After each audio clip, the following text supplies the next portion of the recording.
Imagine a man with no army, no armor, and no noble title, just a slave standing against the mightiest empire of the ancient world, and winning.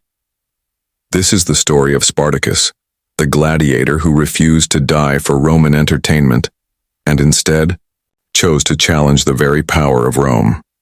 Rather than surrendering, he rose to his feet, and alongside him thousands of runaway slaves and poor farmers created what became the largest slave uprising in ancient history. In this video, you'll follow the full journey of Spartacus, from his modest beginnings to the moments when he crushed entire Roman legions.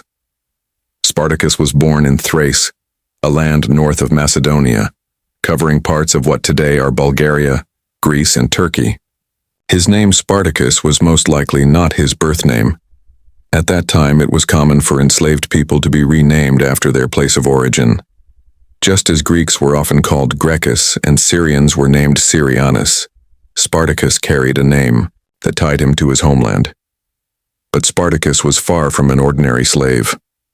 According to the historian Plutarch, he was intelligent, well-educated, and more connected to Greek culture than the wild, uncivilized image the Romans liked to project on foreign peoples.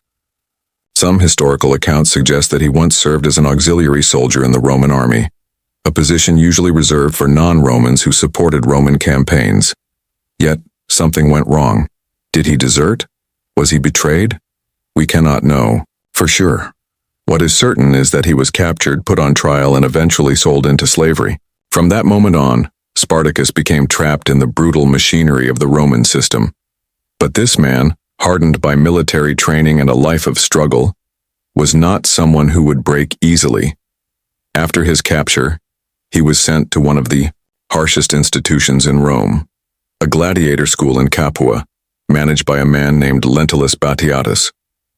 These schools were nothing less than factories of violence, where men were trained to fight to the death for the amusement of cheering crowds. Inside those walls, Spartacus met fellow gladiators, men who were criminals, prisoners of war, and outcasts condemned to fight. He quickly distinguished himself, not only through his physical power but also through his charisma and sharp mind. Even among the fiercest fighters, he gained respect. While most gladiators focused only on survival, Spartacus was quietly planning something greater. In the dark corners of the school, away from the guards, he began building alliances. He listened, observed, and organized, step by step laying the groundwork for an escape that would one day shake the foundations of Rome. What started as nothing more than a handful of desperate fighters soon grew into a hidden network preparing for rebellion.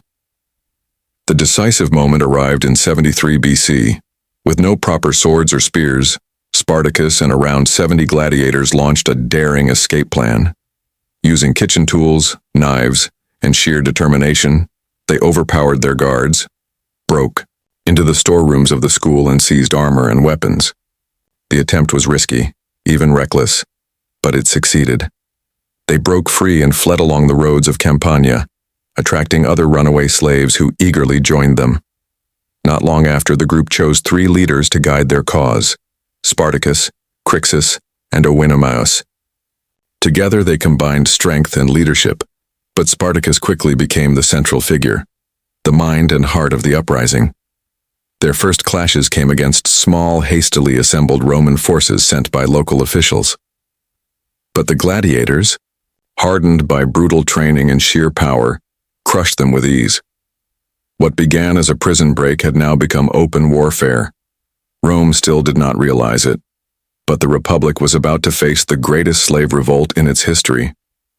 Across the countryside, enslaved workers abandoned estates and villas, making their way to the rebel camp. Within weeks, Spartacus's band of fugitives grew into a rough army. Poor farmers, shepherds armed with tools, deserters, criminals, and even captured Roman soldiers joined their ranks. For many, even a hopeless fight was better than a lifetime in chains. Spartacus led his growing force to Mount Vesuvius, a high and strategic position where they could regroup and fortify. Rome, alarmed at the spread of the revolt, responded quickly. The Senate sent the praetor Gaius Claudius Glaber with 3,000 tautors, men to trap the rebels. Glaber assumed the mission would be simple: surround the mountain and wait until hunger forced the gladiators to surrender. But Spartacus was not so easy to predict. His men tied together ropes from braided vines and, under cover of night, climbed down the steep side of the mountain where the Romans never expected an attack. They circled behind the Roman forces, struck suddenly, and shattered Glaber's army. The victory at Mount Vesuvius was a turning point.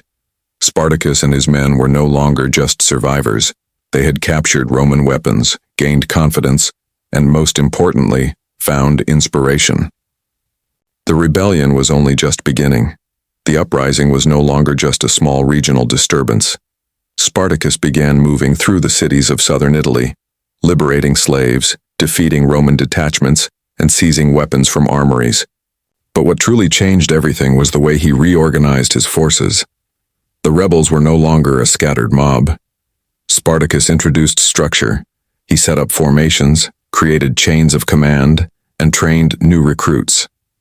According to some accounts, he even banned the use of gold and silver, urging his soldiers to carry only what was needed for war, mainly iron, which could be turned into weapons. From the original 70 gladiators, the force had now swelled to more than 40,000 men, and the numbers grew after every victory. Former slaves, poor farmers, deserters, and even ex-soldiers joined, each carrying a personal history of hardship and a reason to fight. Rome, humiliated by repeated defeats, decided to strike harder.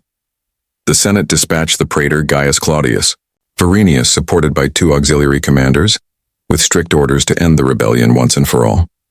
But like others before him, Verinius underestimated Spartacus. Believing he could trap the rebels, he split his forces to surround them. It was a classic Roman tactic, effective against ordinary enemies, but Spartacus was anything but predictable. Using speed and strategy, Spartacus struck first, crushing part of Verinius's divided army. With his fighters now better trained and better armed, he then marched directly against Verinius himself. The result was a complete disaster for Rome. Verinius barely escaped with his life, stripped of his men, his weapons, and even his official magistrate's robe, which the rebels captured as a mocking trophy. By the end of 73 BC, what had started as the escape of a few gladiators had transformed into one of the largest independent armies Rome had ever faced. Spartacus now commanded more than 70,000 fighters, and the number continued to rise with every town taken and every battle won. But instead of marching straight to Rome as many feared, Spartacus chose a different path. He stayed in southern Italy where he built fortified camps, strengthened his ranks, and began preparing for something even greater, a prolonged war. He again prohibited the use of gold and silver, making it clear to his followers that their struggle was not about riches, it was about survival, dignity, and freedom. Spartacus continued strengthening his forces. He promoted the forging of iron weapons and set up systems of training, resource distribution, and strict discipline.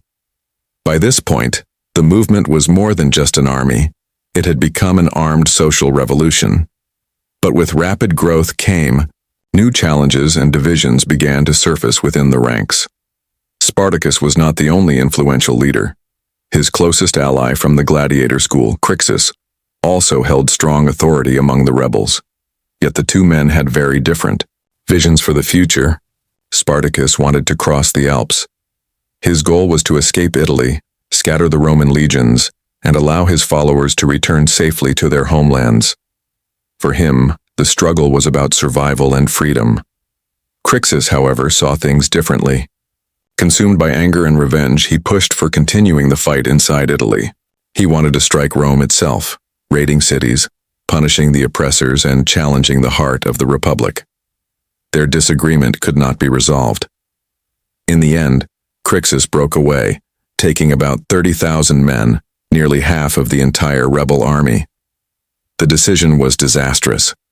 Alone with his 30,000 fighters, Crixus was soon confronted by Roman forces led by the consul Gnaeus Cornelius Lentulus Clodianus, and later by Valerius Publicola. Without Spartacus's guidance and facing disciplined Roman legions, Crixus's army was trapped near Mount Garganus. The battle was fierce, but Crixus and most of his men were killed. The news struck Spartacus deeply.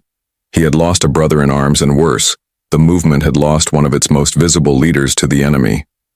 To answer this loss and to send a chilling message, Spartacus staged a grim spectacle. He forced 300 Roman prisoners to fight each other to the death, making them gladiators in honor of Crixus. Rome, meanwhile, was not slowing down. The Republic regrouped and sent 2 full armies to crush the revolt. Even when surrounded, Spartacus managed the impossible. He split their forces, attacked them separately, and defeated both with speed and surprise tactics. But from this point forward, the war had changed. Rome began waging a battle not only on the battlefield but also in the minds of the people. A psychological siege had begun, and Spartacus understood that time was no longer on his side. Spartacus's string of victories left the Roman Republic humiliated. Time and again, an army of slaves had crushed regular legions, defeated consuls, and scattered auxiliaries. For Rome, it was a national disgrace. In desperation, the Senate appointed new consuls and sent multiple armies to corner the rebels from different sides. But Spartacus did not slow down. Now commanding nearly 120,000 fighters, he continued to outmaneuver Roman forces. He struck quickly, defeating divisions one after another, using ambushes, surprise flanking attacks, and the natural terrain to his advantage. Every move showed the sharp instincts of a seasoned commander. Yet beneath these victories, cracks were forming. His army was massive, but it lacked true unity. It was a collection of freed slaves, poor farmers, deserters, and tribes from different regions, each with their own motives. Some dreamed of freedom, others wanted revenge, while many sought only loot. Spartacus's leadership and charisma were the glue that held them together. But discipline was fragile, and Rome knew it. The Republic finally placed its hopes in one man, Marcus Licinius Crassus. Unlike other commanders, Crassus was cold, calculating, and determined to end the revolt at any cost. As his pressure grew and Roman forces tightened their grip, Spartacus realized his only hope was to leave Italy. He devised a daring plan, crossing the sea to Sicily. His idea was to revive old slave revolts on the island and rebuild his movement. From there, negotiations began with Sicilian pirates, experts in secret transport across the Mediterranean. But the deal turned into betrayal. The pirates accepted payment, then vanished, leaving Spartacus stranded on the coast with thousands of men and no ships. Desperate, he tried to improvise rafts and force a crossing, but Crassus was already ahead. He ordered the coastline sealed off, blocking every possible escape route and trapping Spartacus's army. Then, Crassus made a decision that shocked even Rome itself. Crassus then took a step no one expected. He ordered the construction of a massive containment line more than 60 kilometers long, reinforced with walls, trenches, and fortifications. This gigantic barrier stretched across the peninsula, trapping Spartacus and his army in southern Italy, cut off from supplies and escape. As days passed, hunger spread, morale collapsed, and the rebels were crushed under constant psychological pressure. The siege was complete. Spartacus understood that no help would come, no pardon would be offered. Only 2 choices remained: surrender or fight. And Spartacus had never been a man to surrender. In front of his men, he made a bold and symbolic gesture. He killed his own horse, declaring that if he won, he would have plenty more, and if he fell, he would not need one. It was a moment of courage and farewell. Spartacus had chosen to fight until the end. With discipline and determination, he organized one last assault.